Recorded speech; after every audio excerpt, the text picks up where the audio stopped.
So many of us just want to live our best lives, but what if the biggest thing standing in your way isn't a lack of confidence, it's a lack of action? Our next guest, executive coach Liz Bentley, feels that says feel-good affirmations and toxic positivity can only take you so far. She says real growth happens when you're willing to hear the hard truth, and that tough love, and it can actually be good for you. Good for all of us. Good for you, good for me. There she is. I'm not going to read the prompter. I'm just going to talk. Hi, Liz. How are you? Hey, how are you? Better that you're here because this is a hot button topic in the Castro household. There's something called toxic positivity. And what is it and why is it so bad? Okay, so it's when people are kind of giving you head fakes on feedback, right? They're trying to be positive about something when it's actually might be a negative. In the workplace, they call it glossing, where they're kind of glossing over the issues and not really telling you what's going wrong. And sometimes they're even giving you a compliment when they actually need to be telling you the negative or giving you the compliment first and then getting to the negative so that people really aren't hearing it. Right. And obviously the negative in it, or the problem in it, is that you're not really seeing what's wrong. Right. You're not getting it. And so you're thinking everything's going great when it's actually not. How did we get here? Because New York Living is a perfect example of, I was here when this program first started back in the 1800s. And then there's a new crop of people, and this is wonderful. And we often talk about, oh my gosh, back in the day, like, I would get called to the carpet when I was 20 years old, but I understood the feedback and I knew what the directive was. And Are we too coddled now? Yeah. Are we too fragile? This is such a great point. You're absolutely right. We used to have environments where athletic coaches, bosses in the workplace were, throwing your work. Literally, I had a boss who threw my work across the room. Oh, yeah. I mean, it was like, I guess, no, genuinely, this is a true story. Yeah. Guess you did not like that. Got it. Let's go fix that. Right. And maybe that was extreme, but I think maybe we've indexed too far the other way because it's what starts happening. I mean, it's happening at home, right? Remember the era where kids were always wrong and the teacher was always right, and now it's reversed. Yeah. Everyone gets a trophy. Right, exactly. This has been going on for a long time where we're trying to give a lot of positive feedback, thinking people won't lose their confidence. But in fact, it does the opposite. Right. We're not holding people to higher standards. They actually underperform. And I think in the workplace, one of the reasons we've seen the shift is because maybe people went too far and then they started saying, look, this isn't worth it.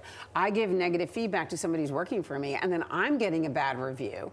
And this, and now I'm in trouble over someone else's performance. We had a conflict conversation yesterday. I also don't think people know how to give navigate. Right. And it's both sides. They don't know how to receive the feedback, but also they don't know how to give it's like a two thing. Completely. And if you look at any of the statistics on it, many bosses think they're giving it, but employees don't think they're getting it. Right. So, but it's more complicated than that because the truth is that when you're giving somebody negative feedback, it doesn't feel good. Yeah. Right. And it's not supposed to. So we'll get leaders who are trying to give negative feedback so everyone feels good at the end of the conversation. That doesn't work. If it's not positive, it's going to feel bad, typically, right? So we have to get used to the fact that everyone's going to be a little bit uncomfortable. Right. And also, I think direct. I have two boys who are 17 and 20. I am very direct with them. And I just state the facts, ma'am, which has served me because I look at some of my contemporaries and they're so afraid to upset their children. And I'm like, that's right. That's what I'm saying. So it's this parenting scenario that's bled into then this workplace environment, and it's just making it worse because again, then people aren't really getting what's going on, and then in some cases they're getting fired, and they had no idea it was coming. Because their bosses were glossing over the issues. Right. So there's a happy medium between throwing the work and being direct and honest, but not being hurtful, but also being honest. Right. So there we could go to tough love, right? It's we want to tell people the truth. We want to be direct. And we want to help them grow.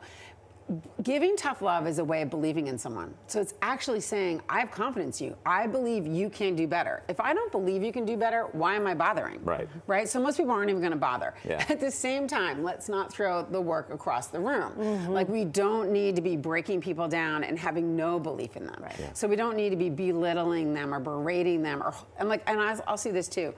Leaders who hold it in for so long that by the time they deliver the feedback, it's an explosion. And that applies to anyone in a couple dynamic. Totally. Liz, please come back. I feel like we just scratched the surface. For more information, you can follow Liz on Instagram at Liz Bentley Associates. You can do better. I was going to criticize. I was going to have some. We didn't even get your wife involved.